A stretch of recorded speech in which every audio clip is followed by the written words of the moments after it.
Good morning friends, কেমন আছো তোমরা সবাই? আশা করছি যে যেখানে আছো ভালো আছো, সুস্থ আছো। আর আমিও কিন্তু বেশ ভালো আছি। তো আবারও চলে এসেছি তোমাদের সাথে আরেকটা নতুন ব্লগ নিয়ে। তো আজকে হচ্ছে রবিবার আর সকাল কিন্তু এখন 7টা বাজে। তো দেখতেই পাচ্ছ ওয়েদারটা কি ভীষণ রকম সুন্দর লাগছে। যদিও বর্ষাকাল আর বৃষ্টি কিন্তু আজকে ভোরবেলাতেই হয়েছে, প্রচণ্ড বৃষ্টি হয়েছে, যার জন্য কিন্তু এরকম রাস্তাঘাট পুরোটা ভিজে রয়েছে। তো সকাল সকাল উঠে দেখো আমি বাইরের সমস্ত কাজ করে ফ্রেশ হয়ে চলে এসেছি ঘরে। তো এই সকালের কাজটা আমি গুছিয়ে একেবারে ঘরে আসি, আর এই ঘর থেকে আমি কিন্তু বেরোবো আমার মামামদের যখন স্নান করাতে হবে তখন কিন্তু আমি বেরোবো ঘর থেকে। আর এর ভেতরে সব কাজই আমার ঘরের ভেতরে, তাই চেষ্টা করি সকাল সকাল উঠেই আমি ঘুম থেকে বাইরের কাজগুলো করে একেবারে ঘরে আসার জন্য। তো ঘরে এসে সবার প্রথমেই আমি আমার মামামদের জন্য ব্রেকফাস্টটা বানিয়ে নিয়েছি। আজকে আমি আমার মামামদেরকে ব্রেকফাস্টে দেব ম্যাগি। তো আমি এমনি ওদের সেরেলাকটাই দিই বেশিরভাগ দিন, কিন্তু ব্যতিক্রম দু একদিন আমি কিন্তু ওদেরকে এরকম ভিন্ন ধরনের খাবার দিয়ে থাকি। যেমন ধরো ম্যাগি, যেমন ধরো একটু প্যানকেক বা ওটস, এরকম কিছু খাবার আমি কিন্তু ওদেরকে দিয়ে থাকি। তো তারপর দেখো ওদেরকে খাইয়ে দিয়েছি, আর খাইয়ে দেওয়ার পরে একেবারে তোমাদের সাথে চলে এসেছি কিন্তু 12টার সময়। তো এখন বাজে কিন্তু 12টা। তো আমি চলে এসেছি এখানে আমার মামামদের জন্য মৌসুম্বি লেবুর রসটা করতে। তো এই রসটা করে ওদেরকে খাওয়াবো।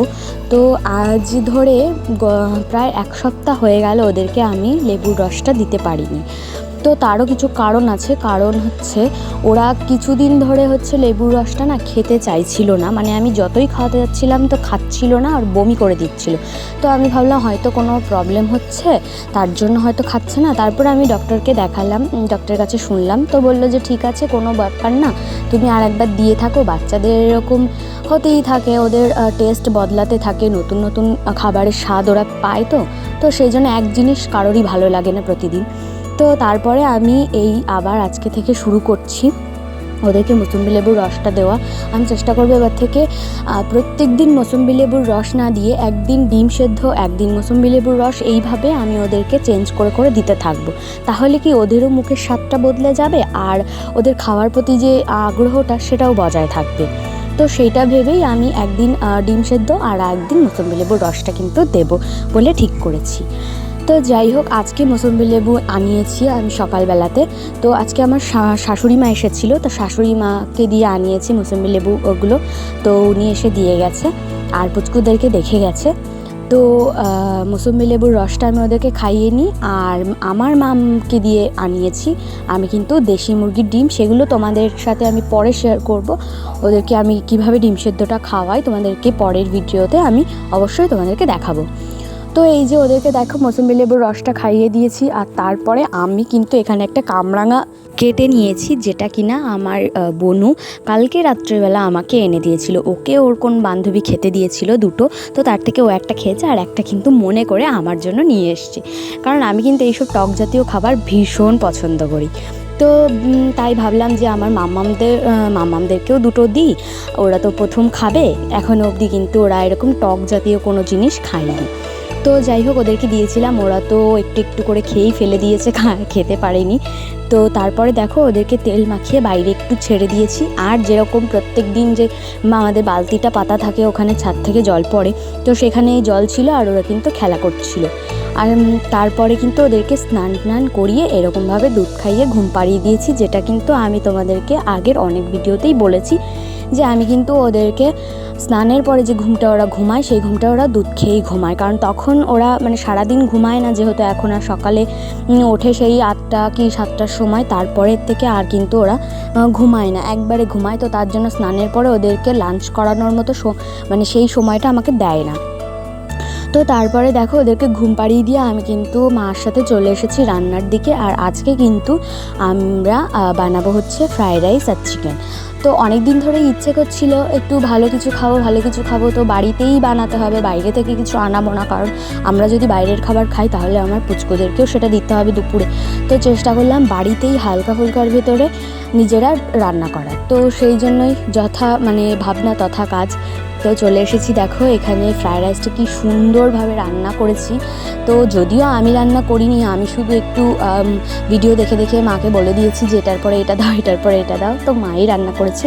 আর সত্যি কথা বলতে টেস্টটা কিন্তু অসাধারণ হয়েছিল, একদম যেরকম আমরা বিয়ে বাড়িটারি ফ্রায়েড রাইস খেয়ে থাকি ঠিক সেরকম।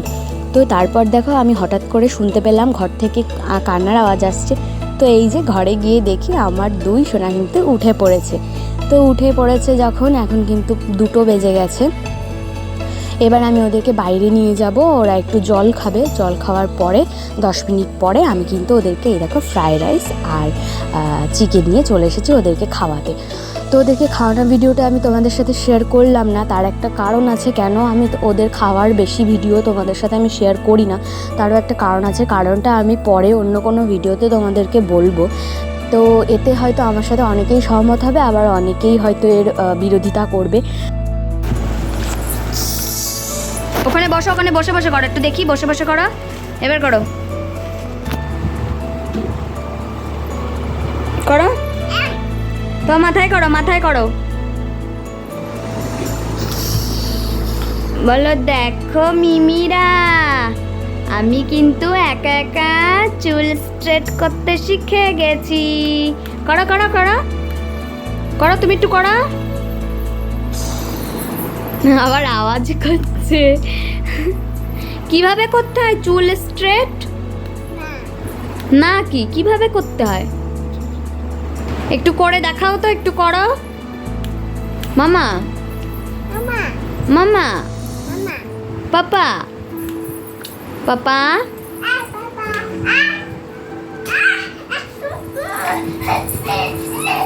হয়ে গেল হয়ে গেল। আচ্ছা আচ্ছা, বুটু একটু করুক, বুটু একটু করুক।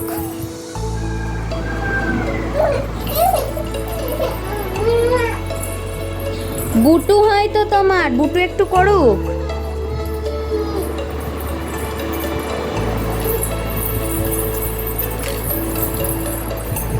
পড়ে যাবা, পড়ে যাবা, ভিতরে আসো। বিকালবেলায় ওদেরকে নিয়ে এরকম একটু খুনসুটি করছিলাম, আর তারপরে আমি কিন্তু সন্ধ্যাবেলা চলে এসেছি ওদেরকে একটা স্ন্যাক্স দিতে। তো আজকে কিন্তু আমি ওদেরকে স্ন্যাক্সে দিয়েছি ফ্রেঞ্চ টোস্ট, যেটা আমি রেসিপিটা তোমাদেরকে পরের ভিডিওতে শেয়ার করে দেব। এই খাবারটা আমি কিন্তু আমার মাম্মামদের এই প্রথমবারই দিলাম। আসলে আমিও নিজে প্রথমবার এটা বানানোর ট্রাই করলাম।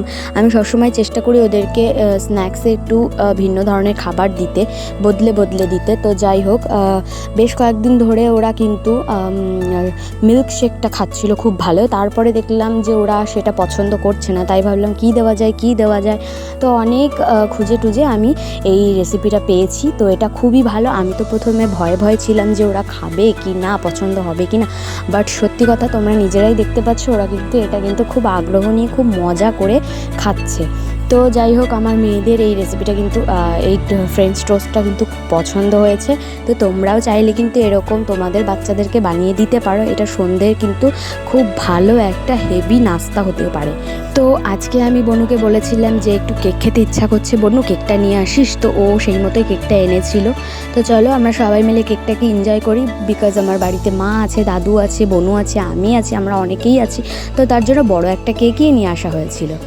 তো আর আজকে ডিনারেও আমাদের বাইরের খাবারই আমরা খাবো ঠিক করেছি। মাম্মামদেরকে কিন্তু আমরা খাইয়ে দাইয়ে শুইয়ে দিয়েছি, ওরা ঘুমিয়ে গেছে। তোমরা তো অনেকেই জানো ওরা 8টার ভিতরে কিন্তু ঘুমিয়ে পড়ে। তো আজকে আমরা সবাই মিলে ঠিক করেছি আমরা বাইরের খাবারই খাবো। বনুকে বলেছি একটু কাবাব নিয়ে আসবি, একটু তন্দুরি চিকেন টিকেন একটু কিছু নিয়ে আসিস, আর বিরিয়ানি নিয়ে আসিস। তো সেই মতোই বাইরের খাবারই আজকে এনেছে গাইস। তো আমরা সেটাই আজকে খাবো সবাই মিলে। আজকে রান্নাবান্নার ঝামেলা নিইনি রাত্রিরে। তো চলো আমরা কেকটাকে এনজয় করি আর ডিনারটা কমপ্লিট করি। তো ফ্রেন্ডস, আজকের ভিডিও এই পর্যন্ত। আশা করি তোমাদের ভালো লেগেছে। যদি ভালো লেগে থাকে তাহলে অবশ্যই একটা লাইক কমেন্ট শেয়ার করে দিও, আর আমার চ্যানেলটাকে কিন্তু সাবস্ক্রাইব করে দিও। তোমাদের সাথে দেখা হবে খুব শিগগিরই পরের একটা নতুন ব্লগে। ততক্ষণের জন্য সবাই কিন্তু সুস্থ থেকো, ভালো থেকো, সাবধানে থেকো।